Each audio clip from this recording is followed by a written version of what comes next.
Welcome back to Self-Care Sound Mind, the podcast and live series. We're back to bring you episode 5, where we are talking all things men and mental health. I'm super excited for my special guest, Mr. John Granger of Breakthrough Therapeutic Services, LLC. He's a licensed master social work, and we're going to get into all things men and mental health.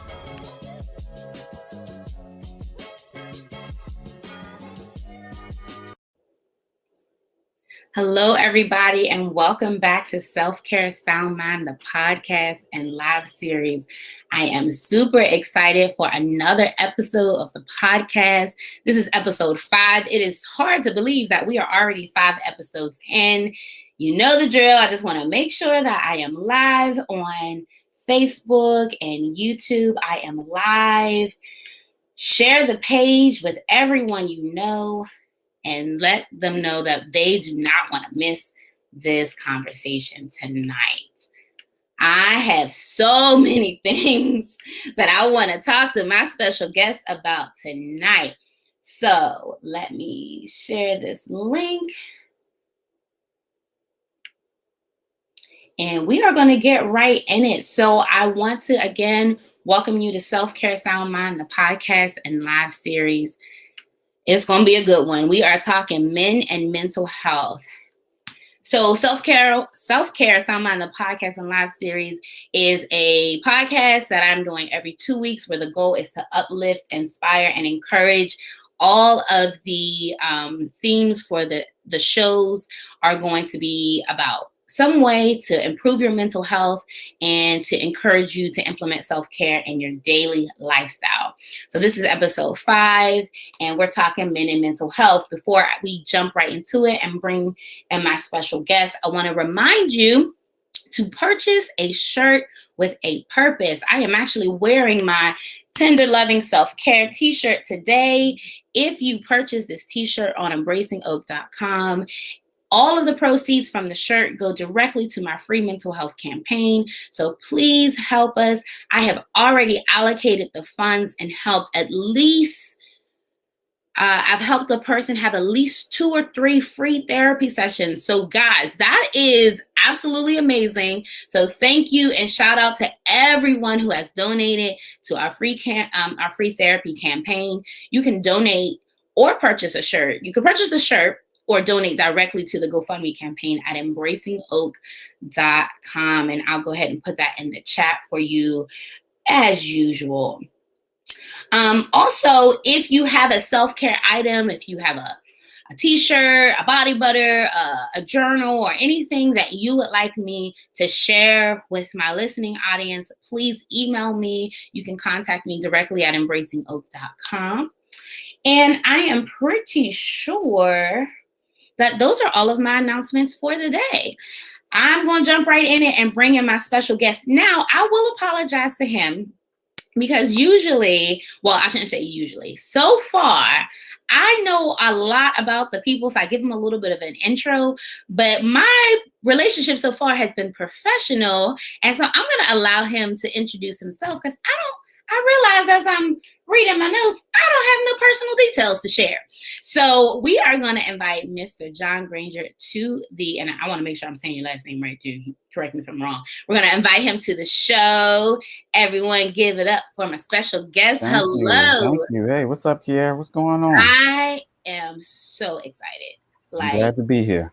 You don't even understand. I am so excited because, number one, you are a unicorn in this world. You got a Black male therapist, live and in color. Welcome to the show. Thank you.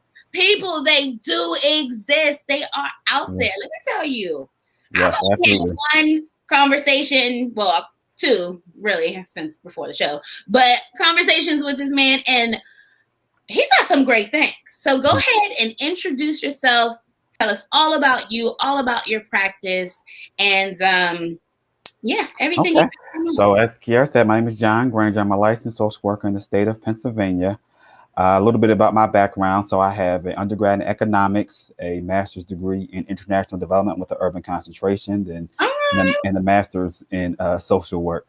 I got in this field, after I did my master's in international development with urban concentration, working with formerly incarcerated individuals, which was kind of my passion, because the chips is stacked up against the Black and brown sisters in America. But in doing that work, I worked for Volunteers of America at a halfway house, helping people get jobs and getting back into school and reintegrated back into society. But doing that work, I saw some of the mental stress that some of these individuals were having, and I wasn't necessarily equipped to kind of help them with that. Okay. So that was part of the impetus for me going to get my master's in social work, and also some of my own experiences in terms of, I remember dealing with some emotional stuff growing up, and people telling me, you got to be a man about it, you got to suppress your emotions.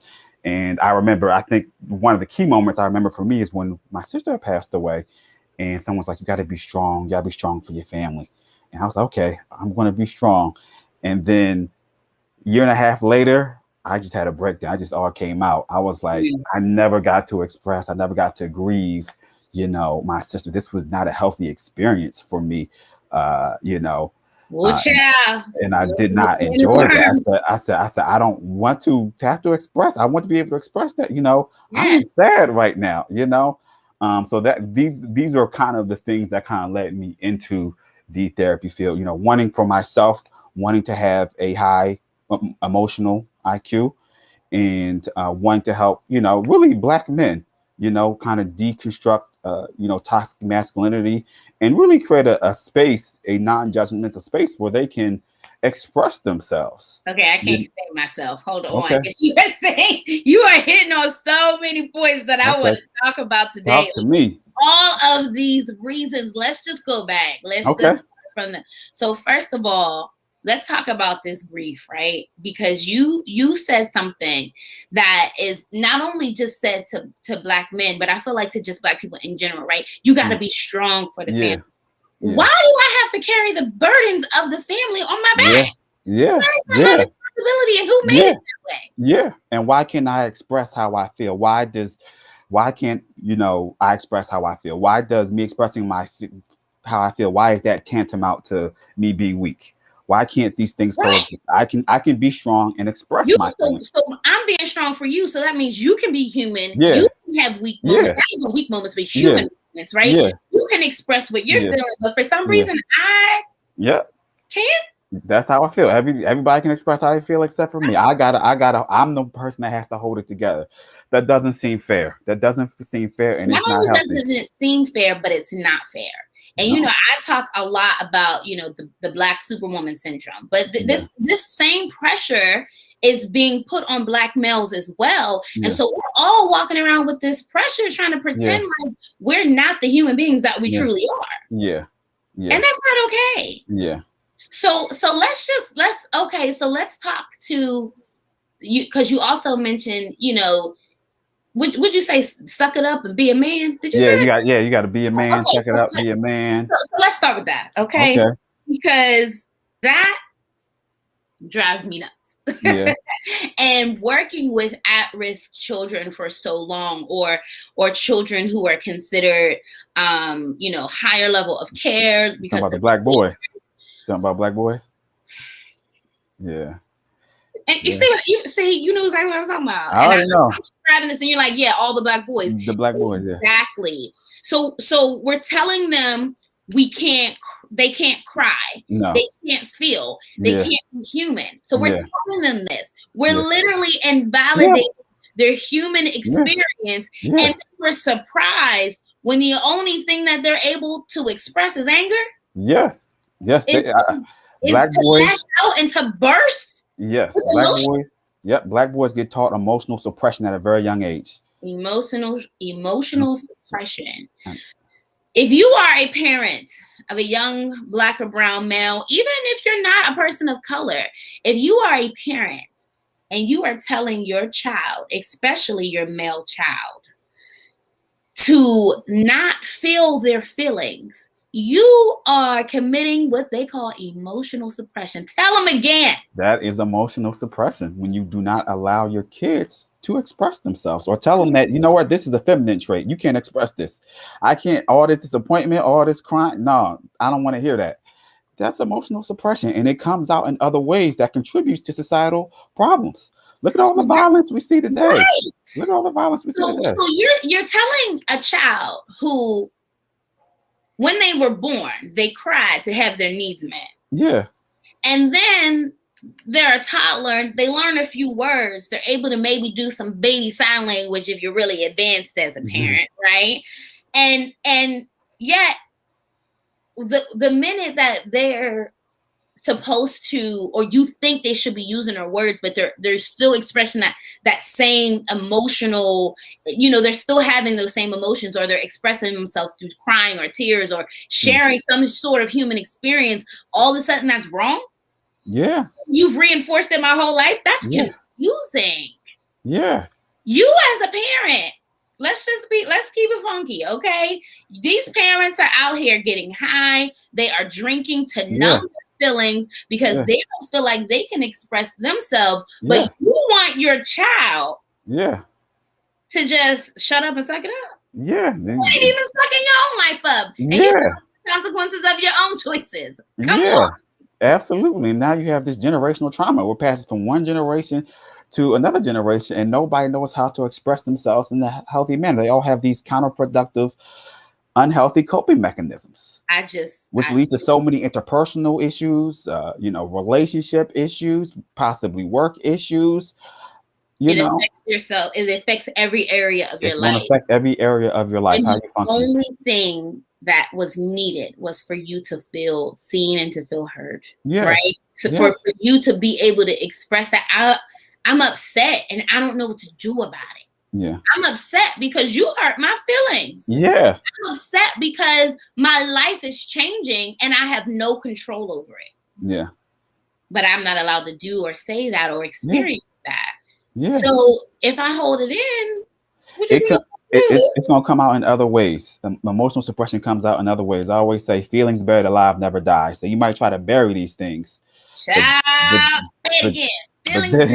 Feelings buried alive never die. You might try to bury these things, but they're going to come out in some way, shape, or form because they are not resolved. Grow roots in a tree.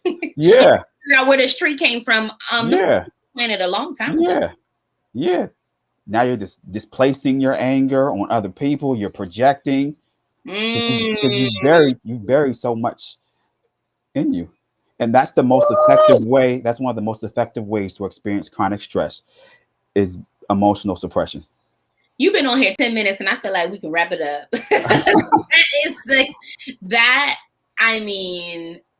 All of that is just, I really need our men to hear this, okay? I'm gonna let you do it because I want you to talk to the man out there who may eventually hear this podcast and talk to the little boy who wasn't allowed to share his emotions. Yeah, I would say that I would tell that young man that his feelings are important. He matters, and it's important for him to be able to express his emotions in a, non-judgmental environment. To not hold this stuff in. Especially with my black men, I got in this field to help black men. I want them to be the best version of themselves for their partners, their kids, for society. I really want them to be the best version of themselves. And you can't do that by emotional suppression, by suppressing your emotions. It's important. The things that I work on with the black men that I work on is emotional intelligence. After we've kind of go through some of the traumas that they have been through, we work on, all right, let's build a new you. Let's deconstruct this idea of masculinity and let's build a new you that is more emotionally intelligent, that is more in control of yourself. I tell you, that's probably the number one things that I deal with in terms of black men coming in terms of this happened when I was 6 or 7. I never got a chance to talk about this. Wow. And we explore that trauma. And then also talk about the impact that it's having on them, because a lot of people have so many things that they weren't able to express. When they were younger, they weren't able to tell their mom, "I was molested." Because what happened in our house stayed in our house. Yes. This is a secret. We don't get people into our business. And now they have distrust of people. It's hard for them to have healthy relationships, and like you said earlier, it's affecting every area of their life. So this is important, especially that's why I got into this field to help black men. I want them to be the best version of themselves.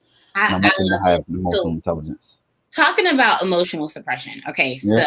I had a conversation with my husband, and we Okay. had to revisit this conversation because I had Okay. to make sure. Now, let me put this disclaimer out there. I believe that I am a wonderful therapist. Okay.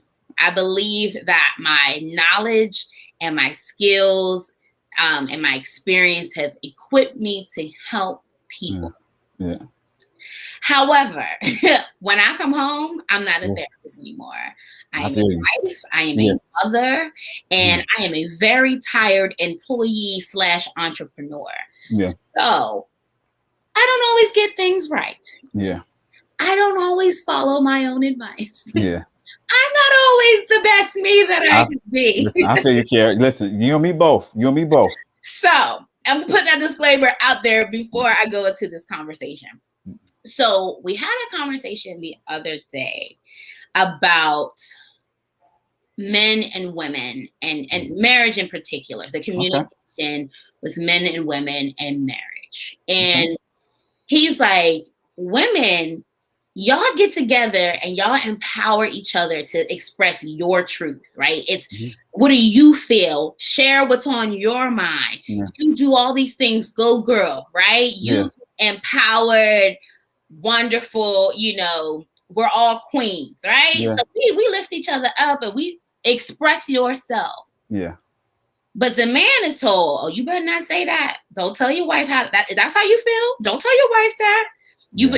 So there it's like a condemning of that's how I won't say nothing. Just let it ride. Or if you say that, she's gonna shut down. If you say that, she's gonna get mad. If you say that, she's gonna turn it around on you. So don't say nothing. Yeah. So there ain't no male empowerment. Stand up for what's right. Because you're the man, and or because you're human and you should express yourself. So all the stuff we just said to empower the little black boy or the little boy in general, right? That emotional suppression is somewhat encouraged in relationships. Now, communication is preached, but communicate while walking on eggshells is really what the message that it seems like we're getting. Now, I have men on my caseload. And I empower them to share their truth and speak up, right? Because I'm going to encourage their voice and help them implement healthy boundaries. But I realized when he was talking that I was like, oh, you don't feel like you have a voice. You had to take a step back. I was like, let me go sit down and reflect on my behavior these past 10 years. You don't feel like, you honestly don't feel like you have a voice. Yeah. And I started to think about it. I said, this ain't no coincidence that we're going to have John on the show today. Yeah. So it's true that women are given the okay. The power, we claim your voice and all that stuff. But honestly, men aren't empowered. Let's just be real. And I mean, I kind of have my thoughts on that. But before I go into my thoughts, I want to hear your thoughts. I would say that's not necessarily uncommon, especially with the men. I was talking to a man earlier today. Was like, I can't tell my wife anything. Like every time I open up, it's always I need to suck it up. So I definitely that's definitely not a uncommon issue, especially with married black men. With the married black men with the black men that I do work with, I try to identify in terms of what makes them feel emotionally safe. Is this relationship emotionally safe? What makes you feel emotionally safe in relationships? Lord, ladies, I need y'all to listen. So we got to be an emotional safe place. It has to be an emotional safe space because if a woman feels or encourages her man not to express his feelings or engages in any type of emotional suppression or basically engage in toxic masculinity too, in terms of, listen, you're the man of the house, you figure it out. Listen, if you express yourself, and you're having a bad day, I'm having a bad day. What we gonna do? I need you to be strong 100% of the time, and that's not that's not realistic. It's not realistic, and it's not fair. No, it's not fair. It has to be a safe space for men to express themselves, to express fear. It has to be an emotionally safe split. So space. no emotional suppression for boys and no emotional suppression for the husbands either. No, right? no, absolutely not. I think it's important for the husband and the wife or the boyfriend and girlfriend to find out what is going to contribute to, because at the end of the day, you want a healthy relationship. Healthy relationships require a high degree of emotional intimacy. If I feel like I can't tell you nothing or I have to keep stuff in, this relationship doesn't have a high degree of emotional intimacy. I just pick and choose what I share with you because I know how you might react. So you want the healthiest relationship at the end of the day. So I think it's incumbent upon both partners to talk to their significant other in terms of what makes you feel emotionally safe. I want this to be a judgment-free environment, or an environment where you can express any emotion that you want to express or freely express yourself. I promise you, it's so many married men, listen, clients and friends, who just feel like, I can't tell my wife nothing. I can't tell her nothing. It makes me so sad. Yeah. Okay, so I feel like my thoughts on this are like part wife, part therapist. Okay, go ahead. Talk to me. Breakdown that I came up with. Talk to me. So women are definitely encouraged to express themselves more, right? So there's so many different thoughts I have on this. Okay. So one, I feel like the one thing that brings up an issue with this is number one, when there's communication, right? You know, people, it's not what you say, it's how you say it. Well, it's let's just be honest, it's what you're saying and how you're saying it. I know from me as a person, and I've struggled with this my whole life, so it doesn't, it's not different now that I'm married. It's just something I continue to work on is if someone comes to me and tells me that I've done something wrong or they don't like something or I've offended them in some way, I take it very personally. Yeah. And this is just, you know, transparent moment. I take it very personally. Okay. And I have a hard time with it, not because I don't believe you, but because usually I'm like, I dropped the ball because I try to be, you know, decent and honest and good at the things that I'm doing. Like my intentions are pure, but they don't always come across that way. I know that I could be a bit snippy and a bit harsh when I'm anxious. And I realize that, and I'm since my brother died, my anxiety has been. I understand. Yeah. And so it's now where I can recognize and say, I'm anxious and I don't want my anxiety to come out as if I'm upset with you, but I'm really anxious and I need time. I can't respond to you until I can calm myself down. Yeah. Right? And so there's that, right? Yeah. And then anytime someone is, you know, when you drop the ball a little bit, your defense mechanisms are going to come up, right? And so usually it's met with, well, you do. So I'm expressing myself. The man is expressing himself, but the response is, well, Trump, what you said, let me tell you what you did. Okay. Yeah. So there's that. Obviously, that's not the right way to do it. It happens. Yeah. And then I feel like the other thing too is there becomes a disconnect with changes and stages in life. Okay. I feel like, and this was something that I had to come to grips with my marriage, right? Okay. I got married very young. I was 23 when I got married. Okay. And in my mind, I'm like, these are all the things that's going to change. Yeah. I never spoke them. So they were unspoken expectations. Okay. You know, don't work. Yeah. So I had all these unspoken expectations of what was going to be different and what was going to change. And that didn't happen. Right. Okay. So then there was a lot of disappointment. And I realized, you know, maturing, growing up, all that kind of stuff, he showed me who he was. Okay. From day one. Okay. And he hasn't deviated from that. Okay. I, however, have had quite a few metamorphoses as a woman. Yeah. I have changed drastically in every transition and stage in my life. Mm-hmm. Going from, you know, a single female to a wife, major transition. Absolutely. You know, you got to change your last name. Everything everyone's ever known about you has to be That's a transition. You know, advancing in my career, that brought about changes and transitions that I had experienced before. Motherhood. Yeah. Physical, emotional, and mental changes. So hold on. That was the fourth change. Go back to losing my brother, right? Yeah, Tragically. absolutely. So not only did I lose my brother, but I like, let's just be honest. I tell them all the time, so they already know.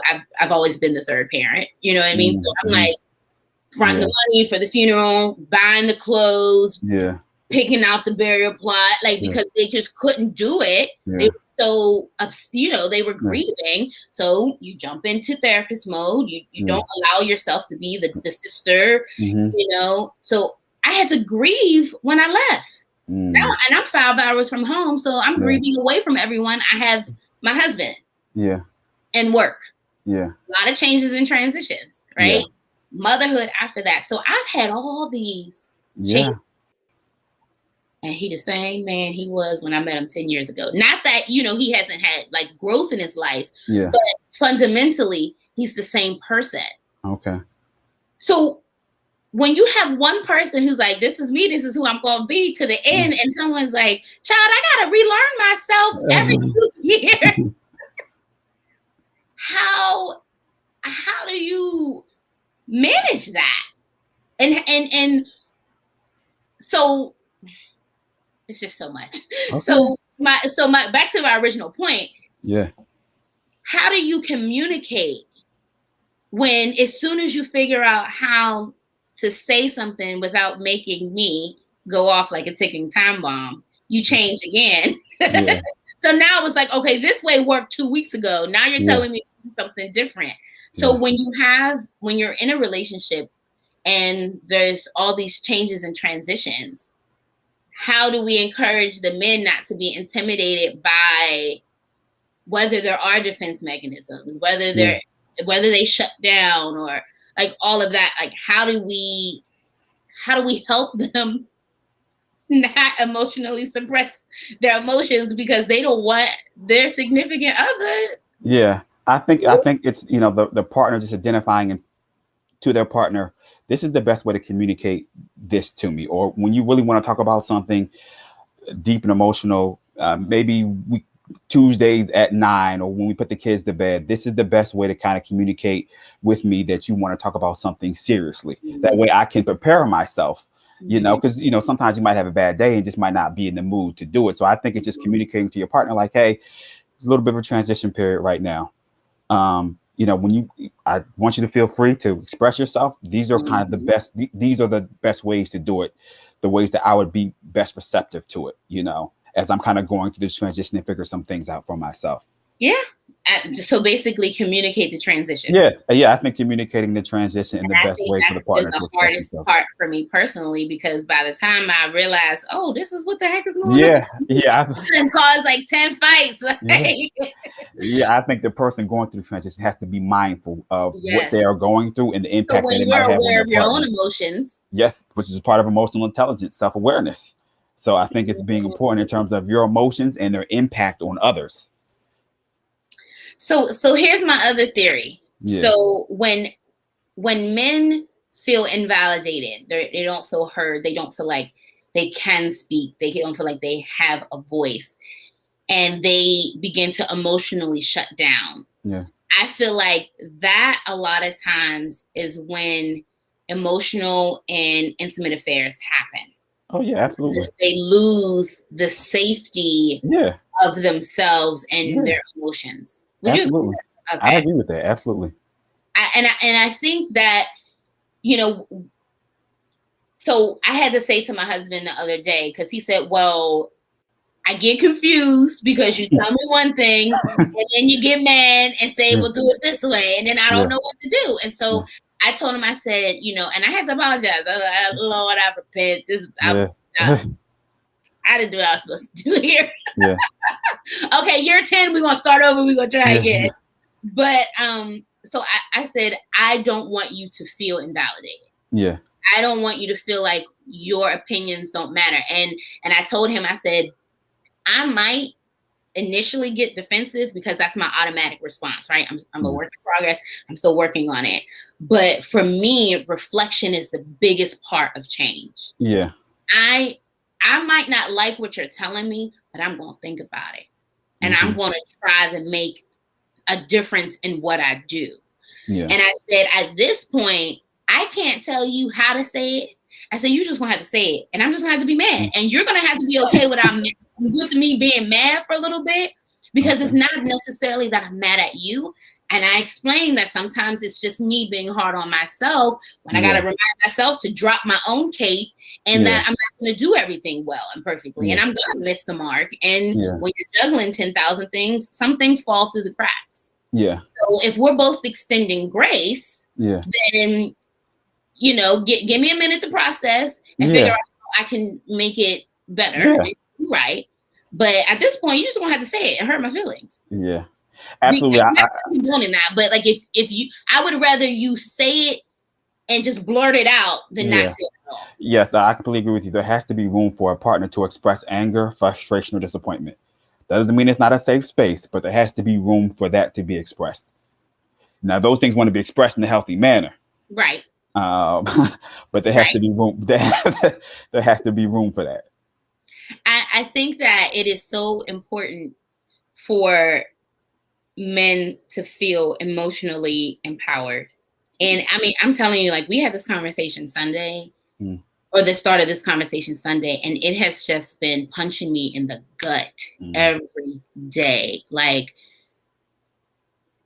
I have to, you know, I don't always practice what I preach, but if I don't practice nothing else, it's going to be emotional safety in my home.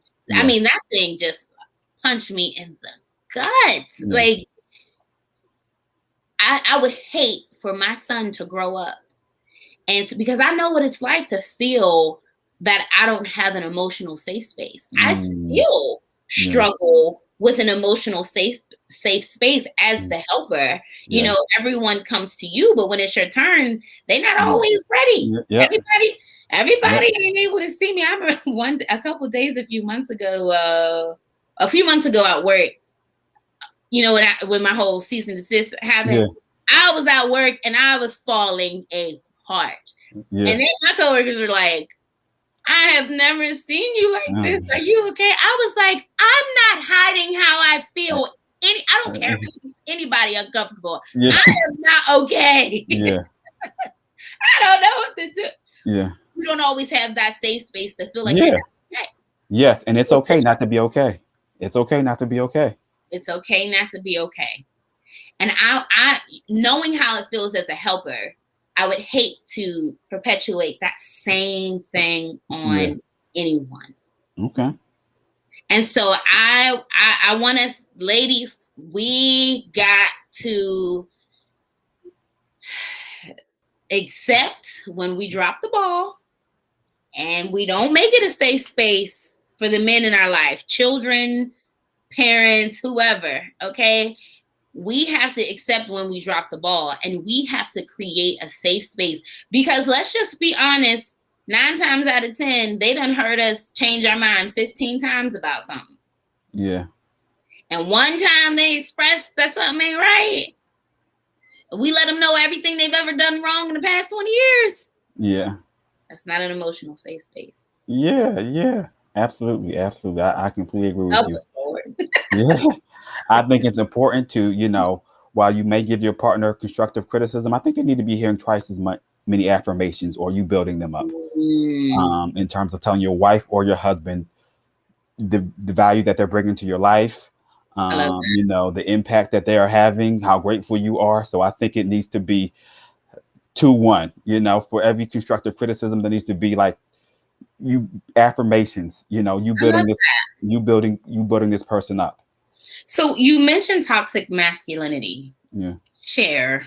So that's basically what I was stating earlier in terms of the suppression of your emotions. Feeling like, you know, me expressing my emotions is a sign of me being weak. And that's basically the premise of toxic masculinity, equating weakness with showing, you know, with sharing feelings, you know, masculinity, toxic masculinity, you know, hyper aggressive, you know, hypersexual, you know, not showing any vulnerability. You know, All you the know, every, human. yep. Every behavior is connected to a need, and a lot of times people act out that aggression is used to protect their wanting to be vulnerable. Mm, mm, mm, mm. So, I think that I'm sorry, they're wanting not to be vulnerable. That's what I right. meant to say. I think that we have, as a society, really put the spotlight on mental health. Right? Yeah. Oh It's man, it's major right now. right now. Yeah. Yeah. Everyone has a mental health issue. Okay. Yeah. Listen, if somebody want to invest in me. Okay. Yeah. But anyway, so mental health is they're working to break the stigma. Yeah.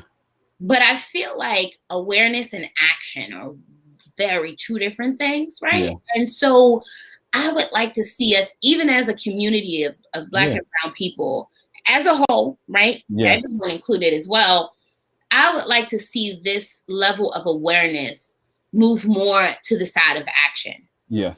So how would you? I'm not sure if you're accepting clients or anything, but share the steps for the man who realizes that they have been suppressed and are Okay. suppressing their emotions.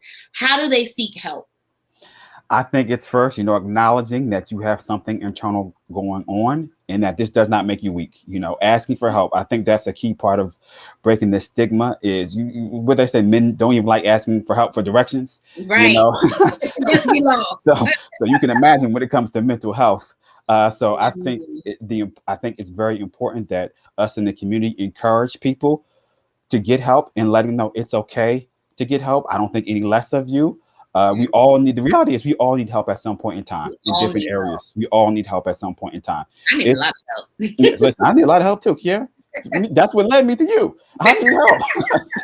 Yes, I need help too. So listen, but yeah, I think breaking down this stigma, I think it's important to encourage our Black and brown brothers and sisters that it's okay to ask for help. There is nothing wrong with you. You're not crazy. You know how many times I gotta tell them, you're not crazy. You're not. All we're doing, we're going to have a conversation. We're going to chop it up, have a conversation. I just want you to be the best version of you. We're going to explore your past and see how it's affecting your future. You're not crazy at all. You're not. You're not crazy. No. And let's talk a little bit about reasons to go to therapy. I had someone ask me last weekend, do you think something is wrong with me because I need help because I'm going through this separation? And I said, of course not. That's exactly why you should be going to therapy, to help you through this separation. I'm like, so we have to, while we also are trying to address the stigma, right? We also have to educate. There are so many reasons to go to therapy, and it's not because you're bipolar or schizophrenic or crazy. Yeah. Can you share some of the reasons? Yeah, I think male or female. I think when you're going through any type of life transition, you might need some professional support. And it's okay to have that professional support. You want to, at the end of the day, you want to be the best version of yourself. Going to therapy, it's supposed to be a very reflective process. You can reflect on in terms of the relationship you have with yourself. Is this healthy? Do I have a healthy self-esteem? Is my unhealthy self-esteem or my unhealthy relationship with myself, is this affecting my other relationships? So I think it's exploring different areas of your life in them. Like you said, doesn't mean that you're crazy or anything like that. You could just need support in a particular area, relationship with another person, relationship with yourself. The key is, like I said, you want to be the best version of yourself. And oftentimes professionals can help you identify maybe blind spots, or they're able to be objective. It can be hard to be subjective, objective in our own lives. Absolutely. I think that was an excellent list. I know some people who just, if you're feeling lost, if you're sad, if you're feeling anxious, I mean, the pandemic has made a lot of people realize that they maybe should talk to someone because they struggle with it. But then it's like, okay, pre-pandemic, we have some stuff we needed to work on here. Absolutely. And so, I like to say, I say everyone needs therapy. Yeah. Because at some point in our life, right, there may have been a time where we have taking an idea, a recording, something we heard, and maybe we internalized it, and we're living in a way that really, those are not the thoughts that we should have about ourselves, right? Absolutely. Be surprised at the low self-esteem. Even, I work full-time as a therapist on site at a middle school, and the low self-esteem, the eating disorders, cutting and self-harm, the suicidal ideation, like this kind of stuff starts young. Absolutely. And broken kids who aren't given the help they need make broken adults. If it happened to you and you never got the help you needed, it's still there. Yes. And this can happen no matter socioeconomic status or how you look, because I deal with models look like Idris Elba. John, I don't like myself. I'm like, look at you, sir. What's wrong with you? No, but so I just say it doesn't matter what somebody may look like or their success in life. They can still be struggling with low self-esteem issues based off of things that happened to them earlier in life, things that they have internalized with them and carried with them, and that they have made a part of their identity. And they have developed a fear-based decision-making identity. And this affects what decisions that they make. Wow. Oh man. Oh man. This has just been wonderful. I you don't even understand. I already told you you're the unicorn, right? I hope everyone out there is really, whoever is going to listen to the replay, those of you who are watching, this live later on, I want you to really take an account what you're feeling when you hear this stuff. Yeah. Right? If something resonates with you and you realize, man, maybe I do need to talk to somebody. Listen, if you have insurance, you can call the number on the back of your insurance and they'll give you a long list of people in your area. If you're in the state of Delaware, you can go to blackbrowndelawaretherapist.com, therapist with an S at the end.com. There's therapyforblackmen.org. There's therapyforblackgirls.com. There's cliniciansofcolor.org, and there's Psychology Today. That's all inclusive. So there are many, many resources out there. You do not have to figure out life alone. Absolutely. We weren't created to be alone, right? We are relational creatures, and that's relationship in many different aspects of relationship. But if you are finding that you are struggling in any way, please take that first step to get the help that you need. Absolutely. And no one, well, let me rephrase that. If you get yourself a good therapist, and relationship is important with that. So if you go to the first session and you're like, we ain't vibing too good, I don't know about this, that might not be the one for you. Yeah. You want someone who's going to you can have a relationship and you could be real with. If you got to go in and keep your mask on, they ain't the one. You know, you should be able to go in there, mask off, ugly cry, everything. Okay. And so if you need help, do not be afraid. We are telling you now that you are worth the investment. Absolutely. You are worth us listening and hearing and giving space to. You are valuable and you are meaningful. And if nobody else loves you, we do. Absolutely. It takes a strong person.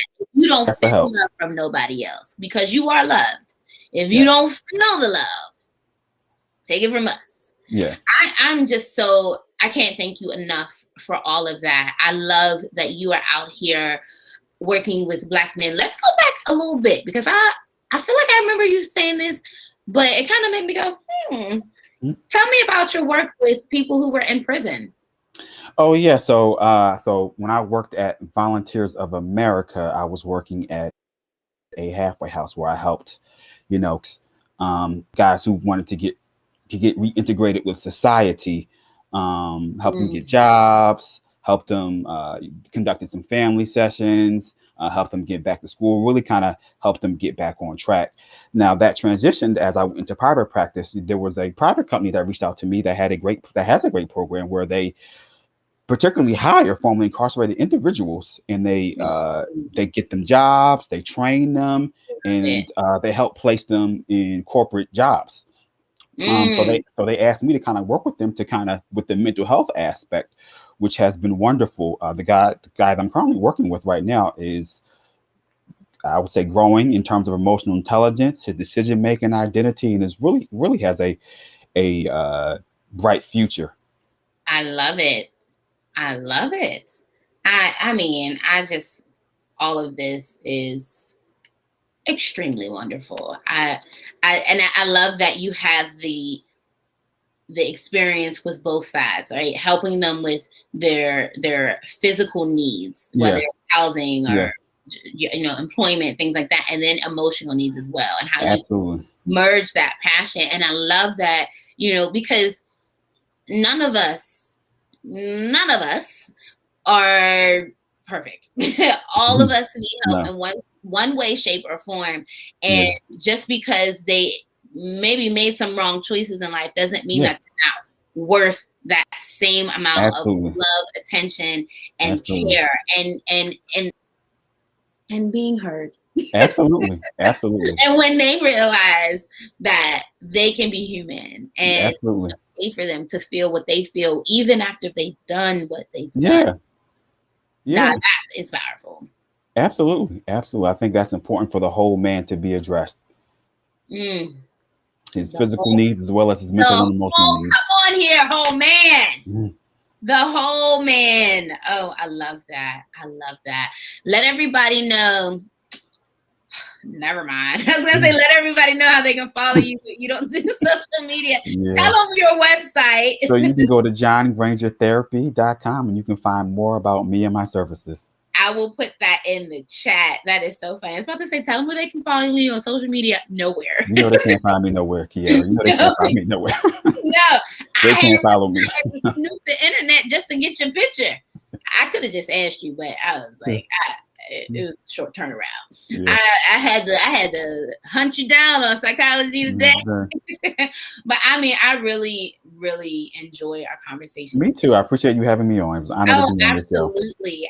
I thank you for everything that you've said and how you've even helped me. And I really appreciate the work that you're doing. I know that we don't always get thanked. So Yeah. I personally want to thank you for the impact that you are making in Philadelphia, in the world, in the universe. Thank you. Thank you. What you are doing, I don't care how many at a time, but if it is one Black man at a time, yeah.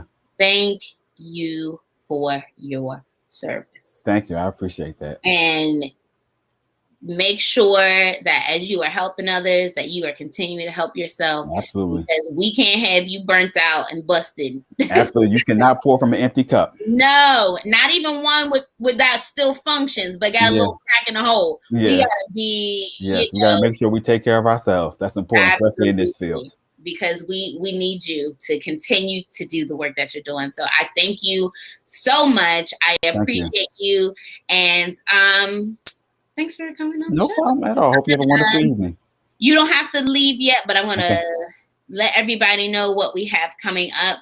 I was trying to do it and I was a little ill prepared, guys, but I want to remind you that we are having our self-esteem workshop. We are 1 week away from our teen self-esteem workshop. If you have not registered, please go to embracingoak.com.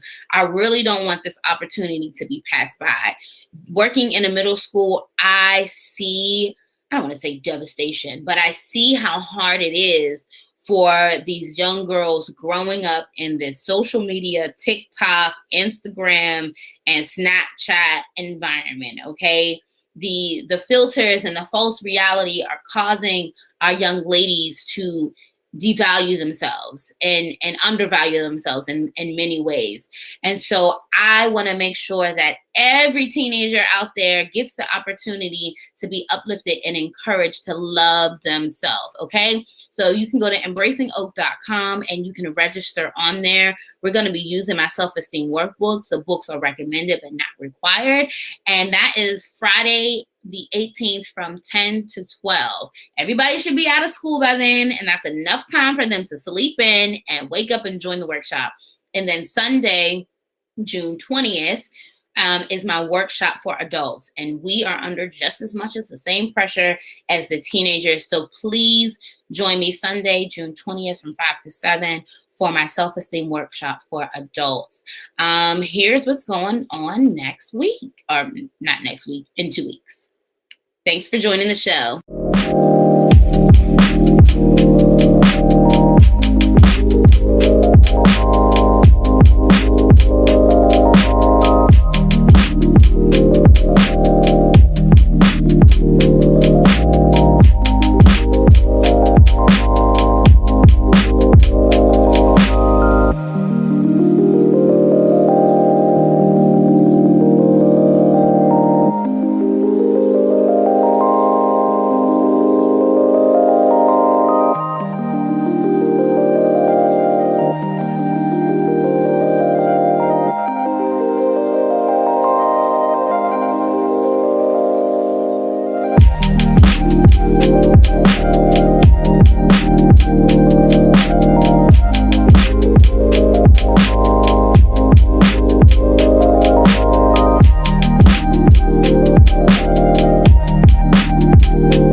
Good night, everybody.